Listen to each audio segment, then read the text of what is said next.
हाँ जी, नमस्कार, राधे राधे, हर महादेव। मैं आपका आचार्य देव।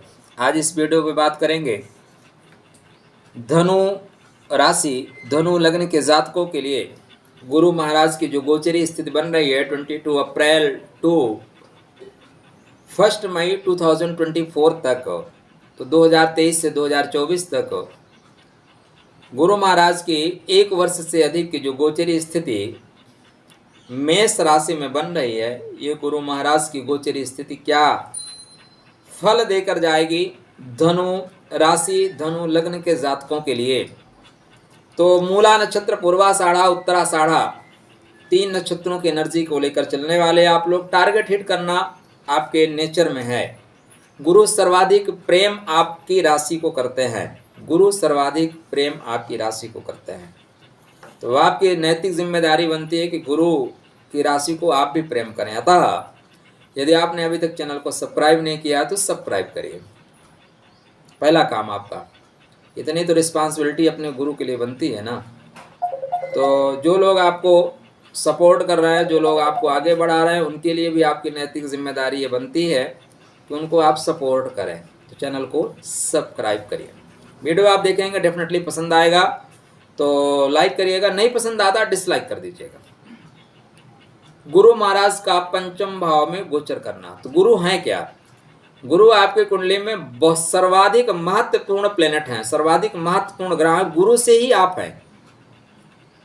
गुरु आपके लगन के स्वामी हैं, गुरु आपके राशि के स्वामी हैं, गुरु आपके मान सम्मान पद प्रतिष्ठा भूमि भवन वाहन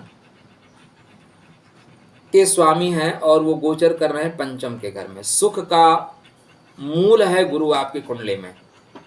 ऐसे गुरु का पंचम भाव में गोचर करना आपके लिए वरदान से कम नहीं है। क्या? वरदान से कम नहीं है। अब इस अवसर का आप कितना लाभ उठा सकते हैं या आपके ऊपर डिपेंड है। देखिए, अवसरों का लाभ उठाना सीखिए। 18 इच्छोणी सेना के मध्य भगवान कृष्ण अर्जुन को गीता का उपदेश सुना रहे थे और सिर्फ 2 लोग सुन रहे थे। उसे सुनने के लिए तो 4 लोग सुन रहे थे, लेकिन एकाग्र चित्त होके 2 लोग ही सुन रहे थे। एक तो पवन पुत्र हनुमान सुन रहे थे, दूसरे अर्जुन सुन रहे थे, तीसरे संजय सुन रहे थे, और चौथा धृतराष्ट्र। 18 इच्छोणी सेना वहीं पे खड़ी थी, लेकिन लोग सुने नहीं, लोग समझे नहीं। तो अवसर आपके सामने आया है, इन अवसर का यदि आप लाभ ले सकते हैं तो अवसर का लाभ उठा लीजिए। गुरु का पंचम भाव में गोचर करना मतलब पिछले जन्म की एनर्जी को संग्रहित करके आप भविष्य की एनर्जी में जाके सम्मिलित हो रहे हैं। ज्योतिष शुद्धतम आध्यात्म का विषय है। ज्योतिष शुद्धतम रूप से धर्म अर्थ काम मोक्ष का विषय है। यह अलग बात है कि हमारा टारगेट जो है इस समय अर्थार्जन है। अर्थ भी कमाना जरूरी है, क्योंकि जो भी संसार में आप स्टेप बाय स्टेप बढ़ेंगे ना, उसमें अर्थ की आवश्यकता बहुत ज़्यादा पड़ेगी। बिना अर्थ के इस दुनिया में कुछ नहीं होता।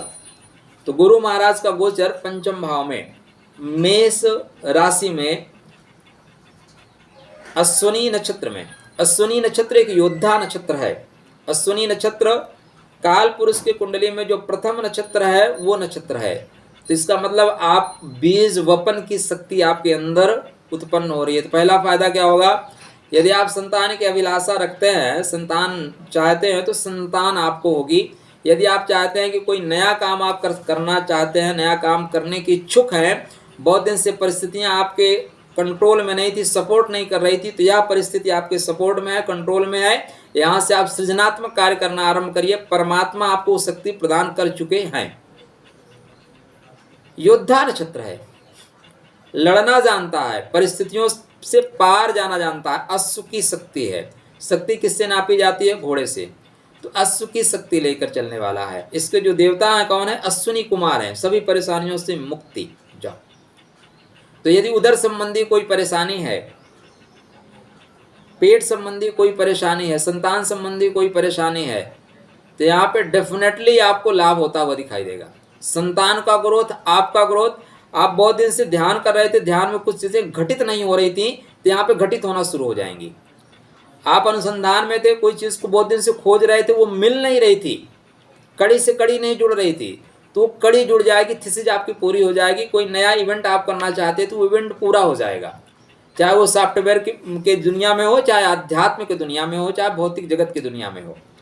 तो गुरु महाराज बेहतर फल देते हुए जा रहे हैं। यदि आपकी कुंडली में गुरु की पोजीशन बहुत अच्छी है तो यह समय जीवन का श्रेष्ठतम समय है। अगर आपकी कुंडली में गुरु बर्थ चार्ट में कमजोर हैं तब लाभ आपको उतना नहीं मिलेगा। देखिए, आपके यहाँ जो चुनाव होता है ना, तो यदि आप मजबूत हैं, नेताओं से परिचित हैं, आपकी वे आप टॉकिंग अच्छी है, तो उस समय आप बहुत लाभ ले लेते हैं। नेता को पकड़ते हैं, उस पार्टी से इतना पैसा, उस पार्टी से काम। लेकिन अगर आपकी पकड़ उतनी नहीं है तो नेता तो सबके लिए आते हैं, आप हैंडपम्प तक ही सीमित रह जाते हैं। वर्षा होती है ना, आपने पूरी तैयारी कर रखी है, बारिश का पानी इकट्ठा करिए, खेत बोइए, मस्ती करिए। अगर नहीं कर रखे हैं तो बारिश होगी, निकल जाएगी। तो उसी तरह आपके बर्थ चार्ट में गुरु की कैसी कंडीशन है, इसके ऊपर डिपेंड करेगा कि कितना लाभ आपको मिलेगा। गुरु आपकी कुंडली में लगन में है, चतुर्थ में है, पंचम भाव में है, सप्तम में है लेकिन आर्द्रा में नहीं है। गुरु आपके उच्च के हैं, आपके नवम भाव में है, कर्मा में है, लाभ के घर में लेकिन स्वाति में नहीं है, तो बेहतर अवसर आपके लिए ही खड़ा हुआ है। उत्तिष्ठ जागृत, उठिए जागिए, लाभ उठाइए। तो गुरु महाराज की पहले हम आपको एक बार ये वो बता दें, गुरु महाराज कहाँ, कब, कैसे, कितने दिन रहने वाले हैं, उसके बाद कैसे लाभ देंगे। 9 तरह के गुरु फल देंगे। कितने तरह के? 9 तरह के फल दे के जाएंगे। इतना डिटेल में आपको वीडियो अन्यत्र अगर कहीं मिले तो बताइएगा, हम भी उसको देखना पसंद करेंगे। और नहीं तो तुरंत चैनल को सब्सक्राइब करिए, मित्रों तक शेयर जरूर करिएगा। तो 22 अप्रैल 2023 से लेकर 1 मई 2024 तक गुरु महाराज कर रहे हैं गोचर। इसमें कब, कहाँ, कैसे रहेंगे? तो 22 अप्रैल से 21 जून लगभग 61 डेज के लिए गुरु महाराज अश्विनी नक्षत्र में रहेंगे। उसके बाद 21 जून से लेकर 27 नवंबर लगभग 158 डेज गुरु महाराज शुक्र के भरणी नक्षत्र में रहेंगे। और यहीं पे चलते चलते भरणी नक्षत्र में ही यह 4 सितंबर को वक्री हो जाएंगे। 4 सितंबर को 21 जून से चलेंगे तो जुलाई, अगस्त, सितंबर फिर ये वक्री हो जाएंगे, लौटेंगे, क्योंकि पुरानी चीज़ों को कनेक्ट करना है। तो भरणी में 158 दिन तक रहेंगे, फिर 4 सितंबर से 31 दिसंबर तक वक्री रहेंगे।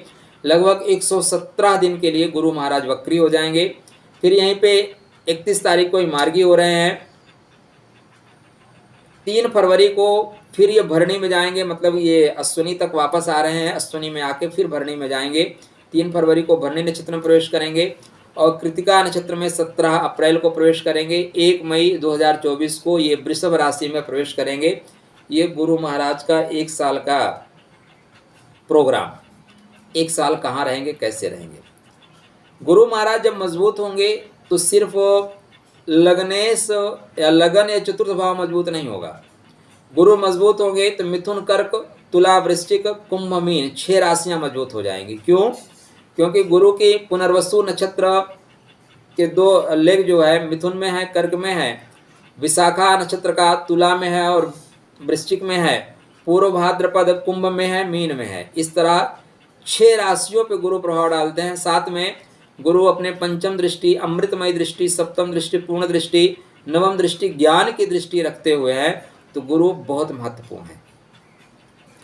स्टार्टिंग जब गुरु महाराज कर रहे हैं तो मेष नवांश से करें, गुरु बहुत फास्ट चलेंगे अश्विनी नक्षत्र में। तो 61 दिन आपके फटाफट है, कोई भी काम आपका बचा हुआ है फास्ट फटाफट पूरा कर सकते हैं, कोई दिक्कत परेशानी नहीं आएगी। तो पहले यहाँ मेष नवांश में चलेंगे 15 दिन, बेहतर फल देते हुए गुरु महाराज जा रहे हैं। तो मेष नवांश में गुरु महाराज आपके पंचमेश हैं, तो एजुकेशन से रिलेटेड कोई प्रॉब्लम है, पूजा पाठ से रिलेटेड कोई प्रॉब्लम है, उधर संबंधी कोई परेशानी है, फटाफट ठीक करेंगे। फिर वृषभ नवांश में जाएंगे, वृषभ नवांश में थोड़ा संघर्ष करेंगे, 15 दिन संघर्ष के साथ जाएंगे। तो उसके बाद 15 दिन मिथुन नवांश में फटाफट व्यापार आपका आगे बढ़ाएंगे, संबंधों में बेहतर रखेंगे, दाम्पत्य जीवन बेहतर रखेंगे। कर्क नवांश में जाएंगे तो ज्ञान के क्षेत्र में ले जाएंगे, आध्यात्म के क्षेत्र में आपको ले जाएंगे। इसके बाद फिर ये भरणी नक्षत्र में प्रवेश कर जाएंगे, वहाँ पे सिंह नवांश में गोचर करेंगे। तो सिंह नवांश आपके लिए बेहतर परिणाम देने वाला है। डेफिनेटली यहाँ आपको लाभ होगा, भाग्य उदय हो जाएगा, भाग्योदय का समय है। इसके बाद कन्या नवांश में जाएंगे। कन्या नवांश में इनका गोचर आपके कर्मा के लिए अच्छा है, नौकरी और व्यवसाय के लिए अच्छा है। यहाँ पे आपको नई नौकरी, नया व्यवसाय या नौकरी में प्रमोशन मिलेगा। मान सम्मान, पद प्रतिष्ठा नौकरी में आप प्राप्त करते हुए दिखाई दे रहे हैं। और फिर गुरु महाराज यहीं पे धीरे से तीसरे नवांशा में प्रवेश करेंगे। तीसरा नवांशा जो है तुला नवांशा है। तुला लाभ का नवांशा है, हर तरह से आपको लाभ मिलेगा और यहीं पे वक्री होना शुरू हो जाएंगे। वक्री जब होंगे तो लाभ, पुरानी चीज़ों को कनेक्ट करेंगे, पिता के धन को, बड़े भाई को धन के, सरकार के धन को, पैसा जो नहीं मिल रहा है उस पैसे को लाके बैंक में डालने की कोशिश करेंगे। कन्या नवांश में फिर वापस लौटेंगे, सिंह नवांश में वापस लौटेंगे। तो ये जो कन्या नवांश सिंह नवांश में वापसी है गुरुदेव की, ये बेहतर है। 4 सितंबर को वक्री होंगे। वक्री होने का मतलब है स्लोली गति से चलना या पुरानी चीज़ों को कनेक्ट करना। गुरु वक्री होने का मतलब ये है कि सीधा सीधा आप डिसिप्लिन को कहीं ना कहीं कमज़ोर कर रहे हैं, नियमावली से दूर जा रहे हैं।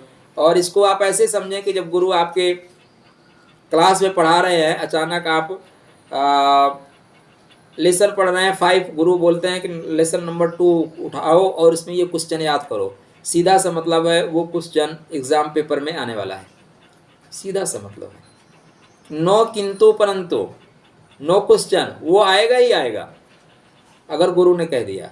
तो गुरु की जो 117 दिन की वक्री अवस्था है, गुरु इसमें उन चीज़ों को कनेक्ट करेंगे जो भविष्य में काम आने वाली है। तो गुरु के वक्रत्व का पूरा लाभ लीजिएगा। देखिए वक्र होना ना बहुत अच्छा है। वक्र चंद्रमा ग्रसय न राहु, एक कहावत है ना, सीधे पेड़ को दुनिया काट देती है, टेढ़े पेड़ को कोई नहीं काटता। सीधी कील को हर आदमी ठोक देता है, कील टेढ़ी हो गई तो उसको वहीं छोड़ देते हैं। तो वक्र होना भी बहुत आनंद का विषय है। अष्टावक्र को आपने सुना था ना, उनसे बड़ा कोई ज्ञान ही नहीं था। तो गुरु का वक्रत्व आपको ज्ञान प्रदान करेगा। और गुरु वक्री होते क्यों हैं? आपके अगर बर्थ चार्ट में गुरु वक्री है ना, इसका मतलब ये है कि गुरु से संबंधित जो रिस्पांसिबिलिटी थी पिछले जन्म में आपने अदा नहीं की, इसलिए उस रिस्पांसिबिलिटी को गुरु ठीक करने के लिए आपको कुंडली में वक्री हुए हैं और आपको बार बार काम करना पड़ेगा। इसको सीधा सा ये समझ के रखिएगा। तो गुरु यहाँ पे वक्री हो रहे हैं, वो आपको पुनः चीज़ों को कनेक्ट कर रहे हैं कि बेटा गलती नहीं करने का, नहीं दोबारा जन्म लोगे तब भी मैं वक्री रहूँगा, तो सावधानी अपेक्षित है। कृतिका में जाएंगे तो कृतिका सूर्य नारायण का स्वतः का नक्षत्र है, ये भाग्य का नक्षत्र है। तो भाग्य के वश, प्रारब्ध के वश पुरानी चीज़ें आपको कनेक्ट होंगी, पुरानी चीज़ें आपको मिलेंगी। तो गुरु महाराज की जो गोचरी स्थिति है बेहतर परिणाम दे के जाएगी। भरणी नक्षत्र में संघर्ष करते हुए आप बढ़ेंगे, अश्विनी नक्षत्र में अबाध गति से बढ़ेंगे और कृतिका में आपकी शक्ति को कोई रोक नहीं सकता।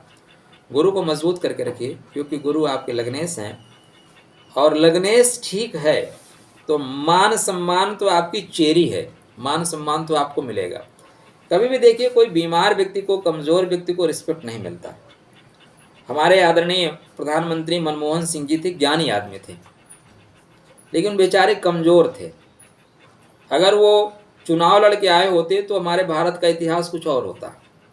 अब वो बेचारे उतना ही करते थे जितना मैडम या आउल बाबा बताते थे। अगर वो मजबूत होते तो खुद मान सम्मान प्राप्त करते, देश मान सम्मान प्राप्त करता। इसलिए अपने लग्नेश को सदैव मजबूत करके रखिए। रिस्पेक्ट आपके स्वास्थ्य से मिलेगा, रिस्पेक्ट आपके व्यक्तित्व से मिलेगा, नहीं बड़े से बड़ा पद प्राप्त करने के पश्चात भी आपको वो रिस्पेक्ट नहीं मिलेगा। आप देख लीजिए राष्ट्रपति जितने भी हुए हैं, जो रिस्पेक्ट अब्दुल कलाम आज़ाद को मिला वो रिस्पेक्ट किसी और को मिला क्या? प्रणब मुखर्जी को जो रिस्पेक्ट मिला, प्रणब मुखर्जी जी को जो रिस्पेक्ट मिला वो और किसी को मिला क्या? प्रतिभा पाटिल जी थी, सिलेक्टेड लोग हैं। या अभी जो मुर्मू हैं वो सिलेक्टेड लोग, उतना रिस्पेक्ट उनको नहीं मिल सकता। क्यों? क्योंकि आपके व्यक्तित्व में वो चीज़ें नहीं हैं। आप लड़ कर नहीं आए हैं, आप उठा कर रख दिए गए हैं। तो ये अगर आपके लग्नेश मजबूत हैं तो संघर्ष करना सिखाएंगे और संघर्ष से ही चमक आती है। जो सोना जितना तपाया जाएगा उतना कुंदन बन के निकलेगा। तो इसलिए अश्विनी नक्षत्र संघर्ष का नक्षत्र, योद्धा नक्षत्र है, लड़के आपको जीतना होगा। तो ये एक वर्ष बेहतर जा रहा है, बेहतर है बुद्धि के लिए, बेहतर है थीसिस के लिए, बेहतर है संतान के लिए, बेहतर है आपके भाग्योदय के लिए। गुरु को मजबूत करके रखिए, गुरु के मंत्रों का जाप करिए। चंडाल दोष से बहुत परेशान नहीं होना है। गुरु और राहु की गति में बहुत अंतर है। जिस नक्षत्र का गोचर राहु 8 माह में कर रहे हैं, उसी नक्षत्र में जो गुरु गोचर कर रहे हैं 60 दिन में कर रहे हैं, 2 माह में। तो गुरु की जो गति है राहु से 2-3 गुना ज़्यादा है, 4 गुना ज़्यादा है। राहु 50 की स्पीड से चल रहा है, गुरु 200 की स्पीड से चल रहे हैं। तृतीय नवांशा में इनकी मुलाकात होगी, ऐसे स्पीड से निकलेंगे। क्योंकि गुरु यहाँ प्रबल हैं, मंगल के घर में है, तो राहु आज्ञाकारी बच्चा बन के बैठेगा, उनको प्रणाम करेगा और आगे निकल जाने देगा, टांग नहीं फंसाएगा। टांग फंसाएगा तो गुरु टांग तोड़ देंगे।